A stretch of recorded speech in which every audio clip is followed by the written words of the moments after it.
Hi there and welcome back, friends of a thoughtful gaming experience. This is your host, Emmanuel Can. And today we're doing something special. We're creating a ninja. So this is a ninja guide, ninja character creation. But as you see here, if you choose the ninja profession, basically all attributes except piety are your primary attributes. What does this mean? This means you'll have to choose what kind of ninja you take. You do have to choose with every character, but with a ninja it's extreme. It's an extreme choice.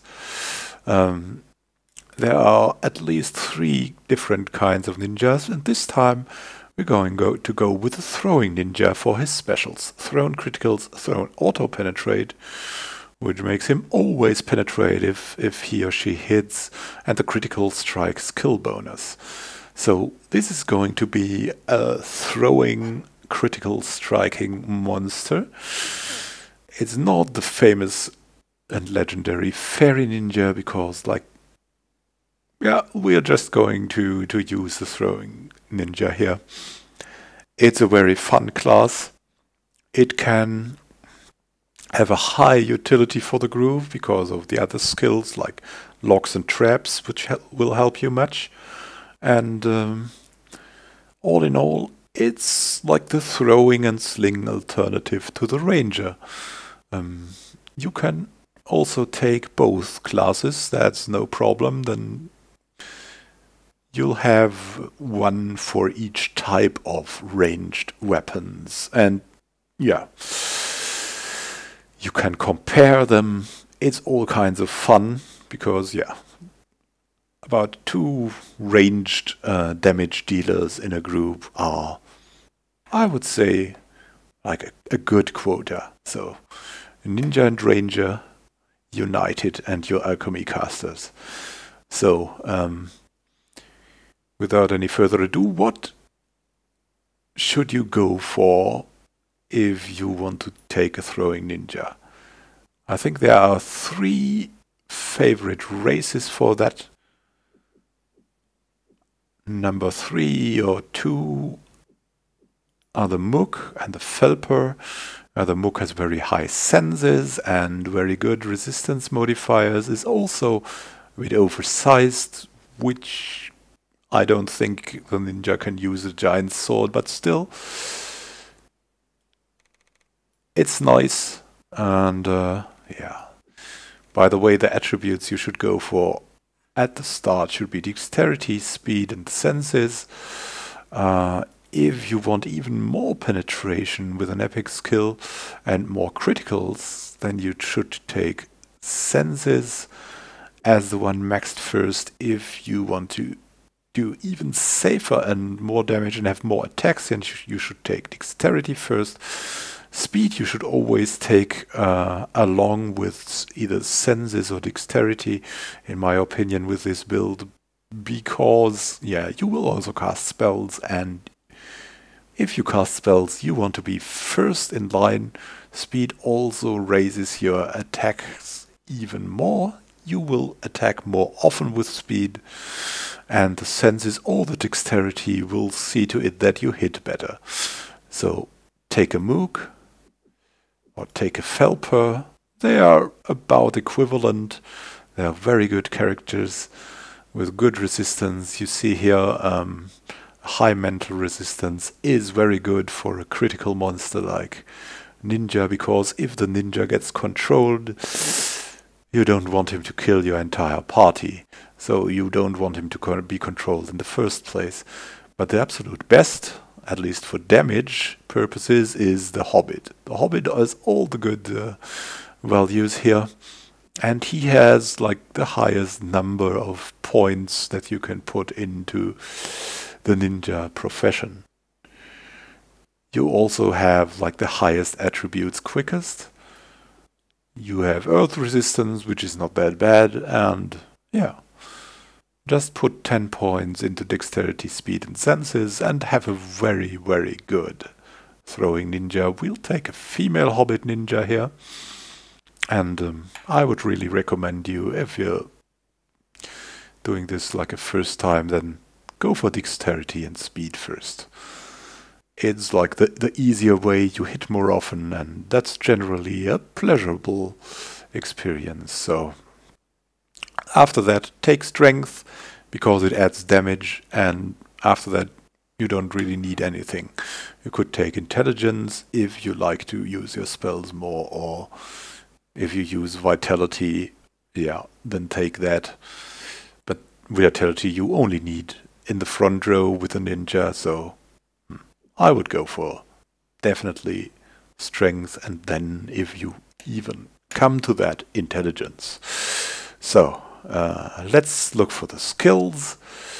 You have a lot of skills. If you need someone for locks and traps, then let the ninja take locks and traps. And if you don't need him, yeah, then you'll have like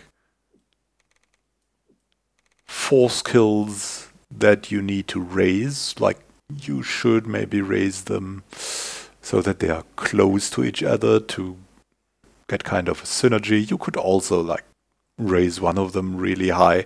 It doesn't matter really much. I think throwing and sling will bring you most when you want to hit something, but dual weapons is also good if you have real throwing weapons, and in one hand, in each hand something to throw, so that raises your to hit for the dual wielding very much, and is very helpful in general. So these are the 4 skills you should go for if you want to raise your thrown damage, ranged combat, dual weapons, critical strike, and throwing and sling.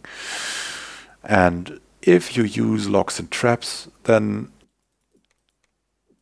like adjust accordingly.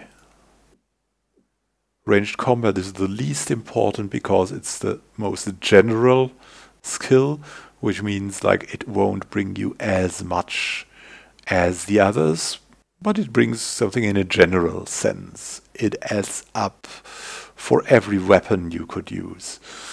So, but in general, I would tend to balance that out. Throwing and sling, critical strike, dual weapons, ranged combat balanced out, and you get the good of like everything. So if you want to take locks and traps, and if you need to take it, you should put all points into locks and traps. All points you have, like there's nothing to it. You have to do that. And we have balanced out the rest of here. And yeah, this is the example.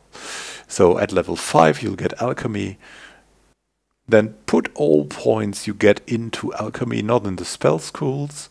Remember, because like the spell schools you can practice well, and the alchemy, well, combined with spell schools, but the alchemy is prime determiner for that, unlocks your spell choices. So be sure to always put everything you have into locks and traps and alchemy, and for the rest balance these 4 skills that I mentioned out. Then you will have like a very good ninja. And yeah, if you don't need locks and traps, that will be an even much better ninja. So yeah, if you're really going for damage, don't take locks and traps with him. But if you need locks and traps, yeah, it will also raise by practice. It's no problem. So what portrait will you take? You automatically get the ninja portrait, but you can choose other portraits as well. If you just, as you know, choose next race, and we can go for a female Hobbit ninja, then I like this portrait. I take it as every female Hobbit I have. So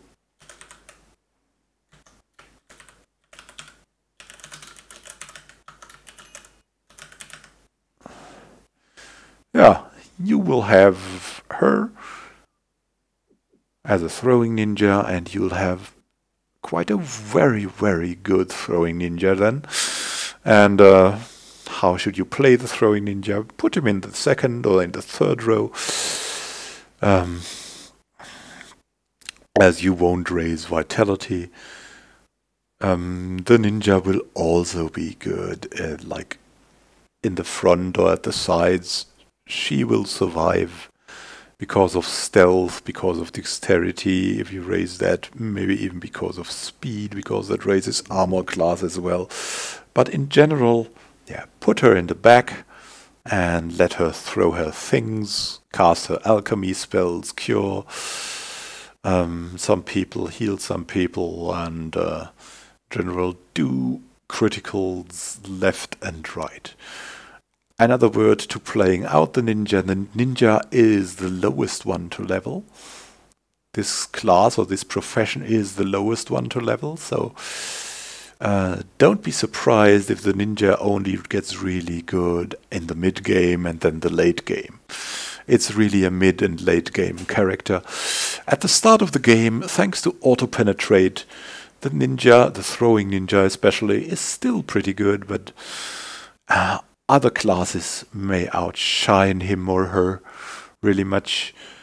But in the mid game, she's really a beast, and in the end game, it's an absolute joy to watch a real good throwing ninja throw stuff at opponents, and yeah, you will crit them left and right. You'll just kill everything with the crits. And that's just it. That's the fun about this, and it's adding range damage to your party. So have fun with your throwing ninja. This is Immanuel Can, signing out, wishing you happy gaming and yeah, a good playthrough of Wizardry 8, if you dare. See you!